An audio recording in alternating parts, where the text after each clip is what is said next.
My grandfather used to raise potatoes up in the orchard there. He picked potatoes, and on the other side was turnips. We'd dig them in the fall and put them in the cellar, and he'd sell them in Berlin in the wintertime.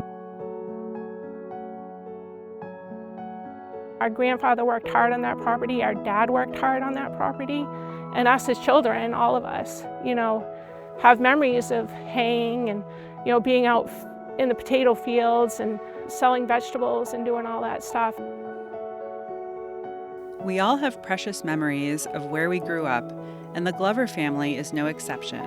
In 2021, during a family gathering, several generations of the Glovers came to the difficult decision to part with their 820-acre homestead. We needed to do something different with the property because, we're not farming it anymore. There's no livestock on the property, nobody's planting vegetables, and there's only so much wood you have. Fish and Game's Wildlife Habitat Program conserves and manages lands for wildlife across the state. We have over 60,000 acres that we manage on over 120 wildlife management areas. We conserve those lands with money that comes from a federal excise tax on firearms, ammunition, and hunting gear that's managed by the U.S. Fish and Wildlife Service. Sometimes we even get donations. Often partners help us in conserving these lands. In the past, the Glovers participated in a program through New Hampshire Fish and Game that provides small grants for landowners to restore and manage land for wildlife. It was because of this relationship that the family contacted Fish and Game. I reached out to Jim and I asked him, what can we do? And he talked me through the easement process, what that would look like.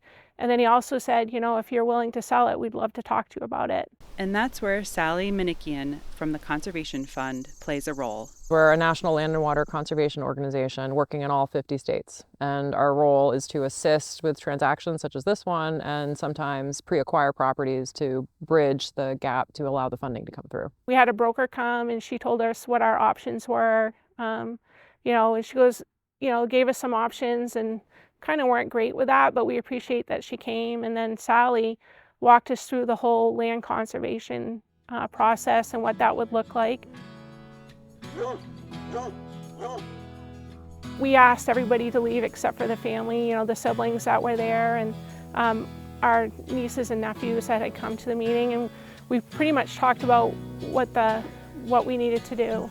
And selling wasn't an option to parcel it off. We didn't want anybody building on the property. No, we don't want to subdivide it. We want it all together, and that's the way our grandfather would want it.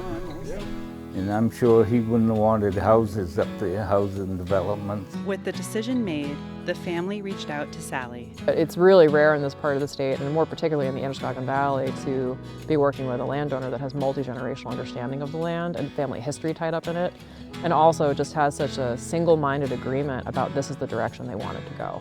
Like, dozens of family members all agreed that that the New Hampshire Fish and Game was the appropriate steward of their family's legacy. The property is going to be called the Glover Farm Wildlife Management Area. It's going to be managed for wildlife. It'll also be open for hunting, fishing, trapping, wildlife watching, and other activities. It's part of the legacy, it's just showing we're not just giving up this land. This land is still part of us and part of what the family had gone through. To hold on to that property as long as we did. And I mean, we all love it.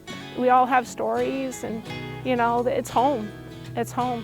And now to know that people will still be able to enjoy it, but nobody will ever build and nobody will ever be able to take advantage of that property.